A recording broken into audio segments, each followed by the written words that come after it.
Assalamualaikum warahmatullahi wabarakatuh. Om Swastiastu, Namo Buddhaya, salam kebajikan, Shalom, dan salam sejahtera bagi kita semua.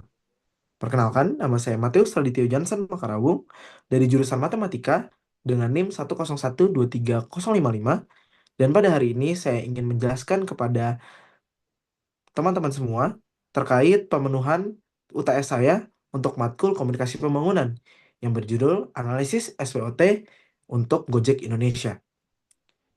Sebelum kita masuk ke inti pembahasan, kenapa sih saya ingin menganalisis terkait Gojek Indonesia? Hal ini saya lakukan karena sebagai seorang matematikawan, Gojek merupakan perusahaan yang berkecimpung dalam dunia transportasi, yang dimana di dalamnya terdapat banyak pengolahan terkait data-data, kemudian pengujian untuk data-data tersebut, dan aktualisasinya.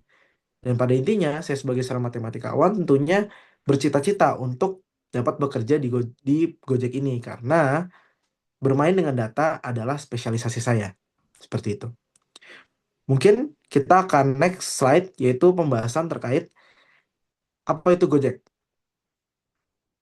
Gojek memiliki nama formal yaitu PT Goto Gojek Tokopedia Tbk, di mana baru saja sekitar 1 tahun sampai 2 tahun lalu itu merger dengan Tokopedia gitu ya. Jadi Gojek bergabung dengan Tokopedia, tidak berdiri sendiri. Dan namun Gojeknya sendiri berdiri pada tahun 2010, di mana pendirinya ada tiga pada saat itu, yaitu Pak Nadiem Makarim, terus Michelangelo Moran, dan Kevin Alui. Dan sedangkan CEO-nya untuk sekarang yaitu Patrick Sugito Waluyo, di mana seperti yang bisa dibaca bahwa bidang usahanya adalah di transportasi, logistik, pembayaran belanja, dan lain-lain. Gitu. Dan tentunya Gojek memiliki berbagai macam layanan on demand lainnya yang memiliki beberapa sub layanan lainnya lah. Seperti di sini ada food delivery, kemudian ada transport and logistik, dan ada payments juga, di mana favoritnya biasanya teman-teman semua di sini memakai yaitu GoRide, GoCar, GoPay Later mungkin, kemudian GoPay itu sendiri, dan berbagai macam lainnya. Namun ternyata sekitar 80% pendapatan dari Gojek itu sendiri masih bergantung pada layanan transportasi dan pesan antar makanan.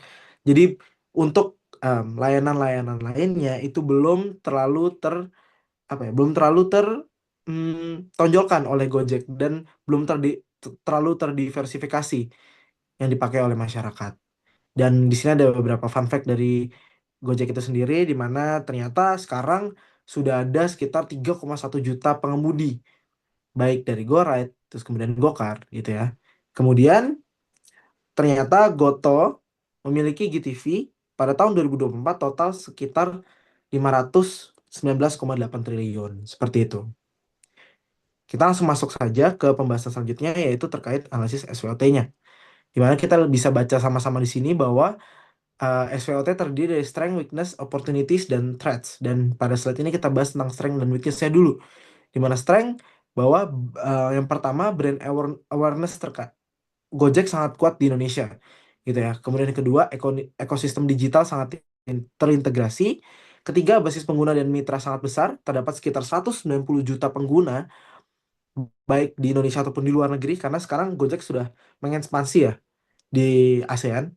Kemudian inovasi teknologi yang tinggi, dan yang kelima kemitraan strategi yang luas gitu. Ada dengan Tokopedia, kemudian ada juga Bank Jago, dan dengan rivalnya juga sebenarnya Grab Kitchen dan UMKM lainnya gitu ya. Tapi em, di balik itu ada weakness-nya juga oleh Gojek, yaitu yang pertama profitabilitas belum stabil, masih rugi bersih. Kemudian yang kedua, ketergantungan pada promosi dan subsidi. Ketiga, isu kesejahteraan mitra driver. Kemudian yang keempat, kompleksitas integrasi dengan Tokopedia. Dan yang kelima, ketergantungan pada infrastruktur digital. Kita masuk ke slide selanjutnya, yaitu terkait opportunities dan threats-nya. Untuk opportunity sendiri, pertumbuhan ekonomi digital Indonesia.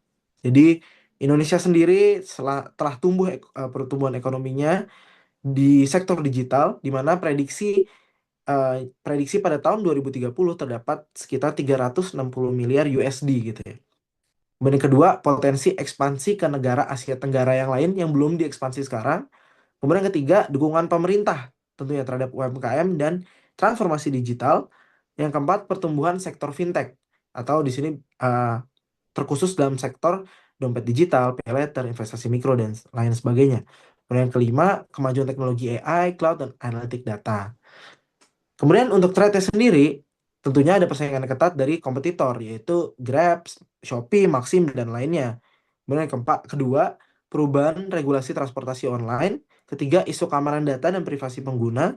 Keempat, fluktuasi ekonomi global dan nilai tukar uang itu sendiri. Dan yang kelima, ketergantungan pada mitra eksternal. Khususnya, kita tahu di sini bahwa driver dengan perusahaan Gojek ini hubungannya bukan karyawan, tapi kembali lagi mitra. Tentunya dengan para UMKM, merchant-merchant yang lainnya juga. Nggak cuma UMKM ya. Jadi tidak ada keterikatan seperti karyawan di Gojek itu sendiri. Seperti itu. Kemudian slide selanjutnya, di sini akan dianalisis terkait TOWS-nya. Tidak hanya SWOT yang akan saya bawa, tapi TOWS-nya juga, yaitu strategi-strategi selanjutnya. Yang akan dibahas pertama yaitu strategi untuk strength dan opportunities, di mana untuk strength opportunities bisa dibaca di sini, tapi pada intinya adalah Gojek dapat menggunakan kekuatan merek untuk menarik lebih banyak pengguna di pasar. Kemudian yang kedua, dapat diintegrasikan layanan Gojek GoPay untuk memperkuat posisi di industri fintech. Kemudian yang ketiga, memanfaatkan basis pengguna besar untuk ekspansi ke ASEAN lainnya. Terus yang keempat, terapkan teknologi AI dan data analytics untuk meningkatkan pengalaman pelanggan. Dan yang kelima, kolaborasi dengan pemerintah serta UMKM lokal untuk memperluas jaringan mitra. Kemudian untuk yang strategi untuk menghadapi threats dengan mempunyai strength-nya adalah kita dapat menggunakan Gojek dapat menggunakan ekosistem digital terintegrasi untuk mempermudah dan mempertahankan loyalitas bagi mitranya ataupun para pelanggannya gitu ya. Kemudian kedua, meningkatkan keamanan data melalui sistem AI berbasis deteksi anomali. Terus yang ketiga, memanfaatkan kemitraan strategis untuk menjaga stabilitas bisnis di tengah ketidakpastian ekonomi. Dan yang keempat, gunakan pengaruh brand untuk bernegosiasi, beradaptasi dengan perubahan yang ada, khususnya dalam segi transportasi, regulasinya. Kemudian slide yang selanjutnya adalah terkait analisis TOWS untuk menghadapi weakness dan um, pengaruh eksternal. Yaitu di sini WL strategis, di mana ada 4 yang bisa dilakukan, yaitu fokus pada efisiensi operasional agar profitabilitas tercapai di tengah pertumbuhan digital. Kemudian yang kedua, kurangi ketergantungan promosi dengan meningkatkan loyalitas pada GoPay atau Go Rewards. Kemudian yang ketiga, tingkatkan kesejahteraan mitra melalui intensif digitalisasi dengan pelatihan UKM ataupun akses keuangan yang jelas gitu ya. Kemudian yang keempat, menggunakan teknologi cloud dan AI untuk mempelajar integrasi antara Gojek dan Tokopedia. Melihat tadi sudah merger pada tahun lalu. Kemudian untuk weakness dan threats-nya, strateginya apa? Yang pertama, kita bisa mendiversifikasi sumber pendapatan untuk mengurangi dampak fluktuasi ekonomi. Kemudian yang kedua, mengurangi promosi harga agar bisa fokus pada peningkatan layanan. Kemudian yang ketiga, bangun hubungan jangka panjang dengan komunikasi yang baik antara mitra, yaitu para driver ataupun merchant supaya tetap loyal.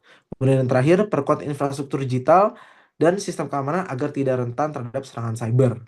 Seperti itu untuk analisis TOS-nya. Sehingga kita sampailah ke sebuah konklusi, di mana ada 5 konklusi yang mau saya ambil, bahwa Gojek sampai detik ini terus memimpin pasar layanan digital di Indonesia melalui inovasi dan dukungan ekosistem dari Goto Group itu sendiri. Kemudian yang kedua, kekuatan utama Gojek ada pada teknologi, jaringan mitra luas, dan loyalitas pengguna. Yang dimana sekarang tantangan utamanya yaitu tingginya biaya promosi dan persaingan yang ketat. Sehingga kemudian yang keempat adalah peluang besar ada pada terbukanya ekspansi layanan keuangan digital dan pertumbuhan ekonomi online nasional, ekonomi digital lebih tepatnya. Kemudian yang terakhir, dengan strategi yang tepat, Gojek berpotensi memperkuat posisinya sebagai super app andalan masyarakat Indonesia. Tidak hanya sebagai aplikasi layanan transportasi, namun aplikasi digital ekonomi Indonesia. Seperti itu. Sehingga pada dasarnya Gojek tentunya memiliki berbagai macam plus dan minus, pro and cons-nya. Namun apa yang saya sudah buat tadi merupakan salah satu usaha dari seorang pengguna Gojek untuk dapat menganalisis kira-kira Gojek ke depannya harus seperti apa. Dan ini daftar pustaka yang bisa dibaca oleh teman-teman semua. Dan sekian presentasi dari saya pada hari ini. Mohon maaf jika ada kesalahan dalam pelafalan kata-kata atau pengucapan bahasa yang kurang berkenan dalam hati teman-teman semua. Sekian dari saya. Terima kasih dan sampai jumpa di lain waktu.